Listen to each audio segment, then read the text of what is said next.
Dans les vidéos 5 et 6 sur la fiche de préparation en maternelle et en élémentaire, je vous ai proposé une évaluation positive à chaque séance sans prévoir de séance évaluation comme on a l'habitude de le faire en fin de séquence. Pourquoi? À quoi ça sert? Comment mettre en place ce type d'évaluation? C'est vrai que ça peut paraître un peu complexe, mais en fait c'est facile. Vous allez voir. Imaginez, vous jouez à un jeu vidéo sur votre ordinateur ou sur votre smartphone et vous savez que vous avez plusieurs niveaux à passer pour terminer le jeu en question. Quand vous ne réussissez pas un niveau du premier coup, vous avez un bouton sur lequel appuyer pour rejouer, réessayer et faire le même niveau autant de fois que vous le voulez. À l'école, ce bouton n'existe pas souvent. Pris par le temps, les enseignants sont tentés d'enchaîner les leçons.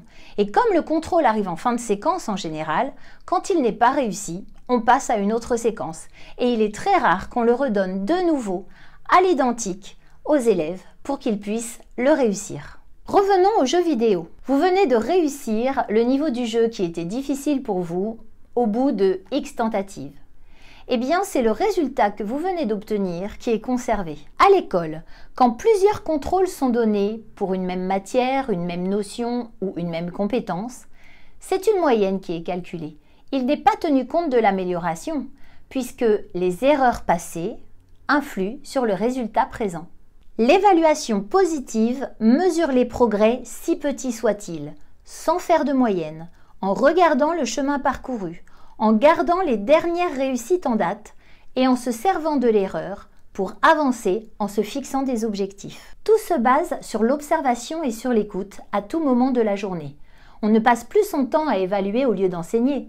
On évalue en enseignant pour s'assurer que nos élèves apprennent et progressent. Pour que ce soit simple et efficace, il est important de savoir quoi écouter ou observer et quand. C'est la raison pour laquelle il est essentiel d'indiquer les critères de réussite à chaque séance d'une séquence d'apprentissage en fonction de l'objectif spécifique visé. Ces critères de réussite doivent être très progressifs pour s'adapter à chacun de nos élèves, avec un seul objectif, que chacun progresse par rapport à lui-même. Et comme l'évaluation se fait tout au long de la séquence, la dernière séance traditionnelle évaluation indiquant le contrôle de fin de séquence n'a plus lieu d'être. Ce sera une série d'entraînements que je propose à mes élèves pour mettre à leur disposition le bouton « Rejouer » ou « Réessayer » de notre fameux jeu vidéo. L'évaluation est donc personnalisée puisque chacun avance à son rythme et progresse par rapport à lui-même.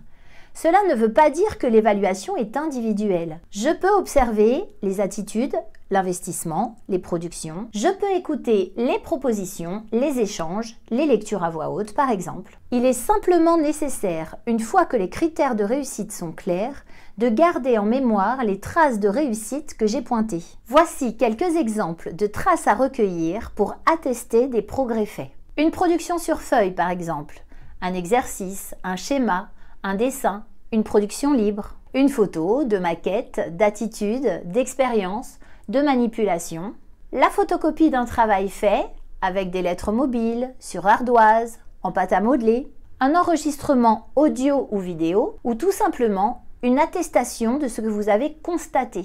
J'emploie bien le mot attestation et non appréciation.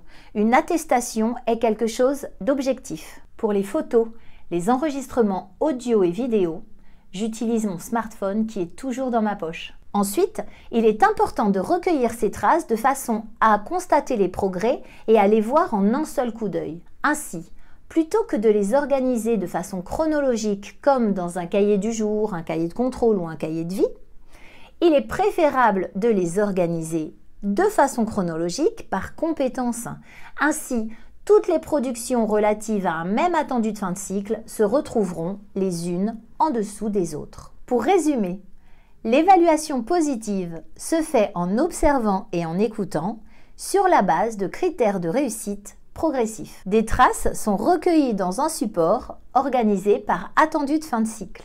L'observation et l'écoute se font tout au long de la séquence, avec des entraînements variés, répétitifs.